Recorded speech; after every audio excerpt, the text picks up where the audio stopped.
मैं आपको एक बहुत ही मजेदार कहानी सुनाने जा रही हूँ। एक था राजा, उन्होंने सागर खुदवाया, घाट बनवाए, परंतु उसमें से पानी नहीं आया। इससे राजा बहुत चिंतित हो गए। क्या किया जाए समझ में नहीं आ रहा है। गांव के पुरोहित को बुलवाकर उन्होंने पूछा, किस प्रकार से सागर में पानी भरे। पंडित ने विचार कर कहा, राजा उपाय तो बड़ा ही कठिन है, जिससे सागर भी भरा जा सकता है। राजा ने कहा, बताओ। पंडित ने कहा, राजा, जो तुम अपने बड़े लड़के की लड़की की बलि दे दोगे, पूरा जल से सागर भर जाएगा। सुनकर राजा और चिंतित हो गए। भला कौन माँ होगी जो अपने बच्चे को बलि देगी। राजा विचार करने लगे, सोच में पड़े हुए थे। यह देखकर पंडित ने कहा, राजा, बात तो बहुत कठिन है, पर उपाय तो निकालना ही पड़ेगा। ये राजन, यदि तुम अपनी बहू को यह कहकर मायके भेज दो कि तुम्हारी माँ की हालत बहुत खराब है और वह अब तब लगी हुई है, जाओ जल्दी से देख आओ। राजा ने ऐसा ही किया।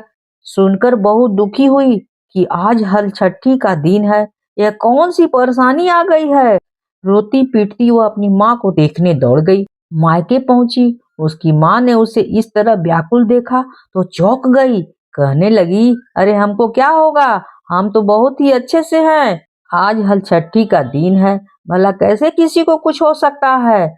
भला तुम रोती पीटती यहाँ चली आई हो, काहे के लिए आई हो। जरूर कोनो छल कपट हो रहा है। उसकी पुत्री ने कहा, अम्मा, हमसे तो कहा गया कि तुम्हारी माँ की तबीयत बहुत खराब है, हम तुमको देखे बदे यहाँ आ गए हैं।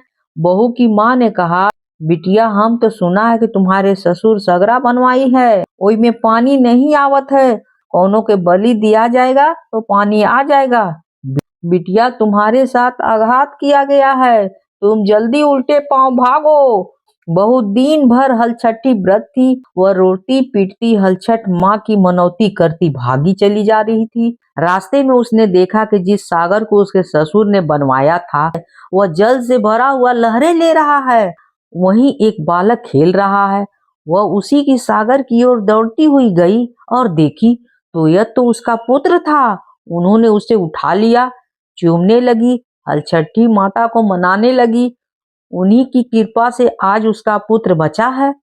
वह घर आई, घर का दरवाजा बंद था, द्वार खुलवाए और कहने लगी, आज तो आप सब लोग हमारे बच्चे को बलि देने जा रहे थे, हमसे बहाना करके हमको मायके भेज दिया। आज तो हमारे हलछठ माता की दया से हमारी गोद भरी है, हमारा बाल बच्चा अच्छा है, हमारे बच्चा खेलते रहे। सास ससुर यह देखकर सुनकर बहुत खुश हुए, बहू के पैरों में गिर पड़े और कहने लगे, आज तुम्हारी गोदी का बालक और हमारे कुल का दिया जल रहा है।